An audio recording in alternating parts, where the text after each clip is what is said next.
And so we got a note this week in our mail sack. Steve, thank you. Digging the mail sack here. The sound effects, I love it. And the note is from a Stacy from Lewes, Delaware. So the note is, ever since my divorce, I've had troubles falling asleep. I'm busy all day putting my life back together. You name it, and I'm worried about it. Finances are a big worry, as they are for everyone. By the time it's bedtime, I'm too wound up with racing thoughts. It's hard to get to sleep, etc., etc. My doctor put me on Xanax, but I don't like the side effects. So any suggestions to us? And Stephen was kind enough to respond to her. Yeah, and it's a question we get a lot. Life changes can be stressful. We're all going through life changes, and they all can be stressful. And generally, if you just took a bottle of CBD by itself, it's not a magic pill, right? It's not going to do it alone. But our general recommendation is first, I'm sorry that Stacy, you're going through a difficult time. But number one thing is you are strong enough to get through this, and with the right tools. So obviously a full spectrum CBD oil that's going to be helpful for you. But in addition, take some time, take a deep breath.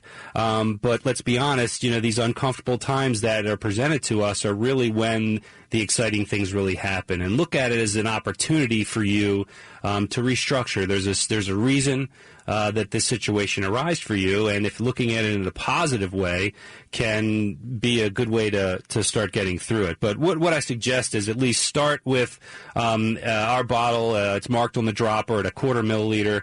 It's 0.25 underneath your tongue. Now, people do two different things. I believe, and it's worked best for me, that when you use CBD, your body wants to be balanced throughout the day, homeostasis. So if you take small servings throughout the day, when it gets time for bedtime, it's not a big wind-up and letdown. So you're sort of managing it through the time. But, Max, some people also take it right before bed.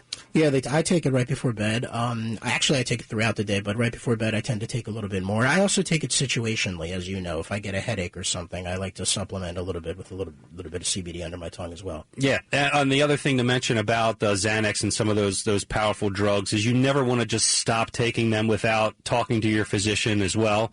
You want to make sure that you do have a plan to exit out of that solution that they've given you. So you never want to just stop. A lot of times they recommend sort of a blended approach. You start using CBD a little bit and then maybe reduce the frequency that you're taking the other. Yeah, it's just such a popular subject because when people come to us and they're looking for help, right, and they potentially want to get off the prescription medication, but we can never recommend that. But if you're open to an all-natural solution, there's no reason not to. And that's really, I think, the moral of the story. And hopefully we're able to help Stacy in Delaware, wouldn't you say? Yeah, I think so. Yeah, she's definitely been able to use the product, and over time, we'll see. Let's hope she stays with it. And let's mention, because you did mention physicians, so there are physicians out there that are either uncomfortable talking about the subject or they're not informed. And let's mention that Dr. Ben Gonzalez, who joins us here every week, does make himself available. So if for whatever reason you can't or don't feel comfortable having that conversation with your health professional or physician, you can always reach out to Doc G. He has maybe a decade of experience in clinical experience with his patients using CBD oil. So he's a great resource. He's right here in Maryland. Yeah. And, if you or someone, it's a great advice, Max. Yeah, he's very responsive. You can do telecalls with him, I'm sure, and he'll really set you in the right direction.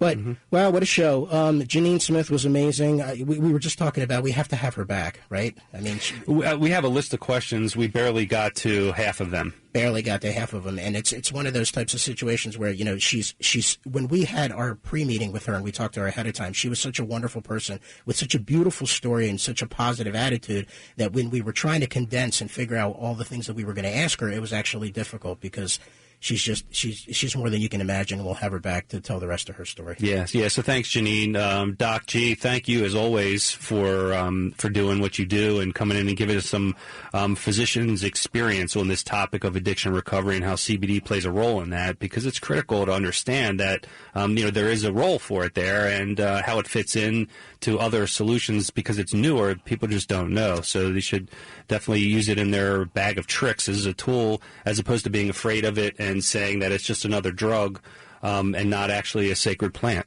Yeah, and so Janine indicated that at her specific recovery center, or ones that she's familiar with, are not necessarily open to CBD. It doesn't mean that others are not, and it doesn't mean that you couldn't speak to a health professional and get some good guidance. Yeah, and that for me, the biggest thing when researching the show was the relapse, and that first year, 50% of people relapse. I think you really need to look at the tools available to make sure that doesn't happen, and you can get through that hard, because after the first year, it drops considerably.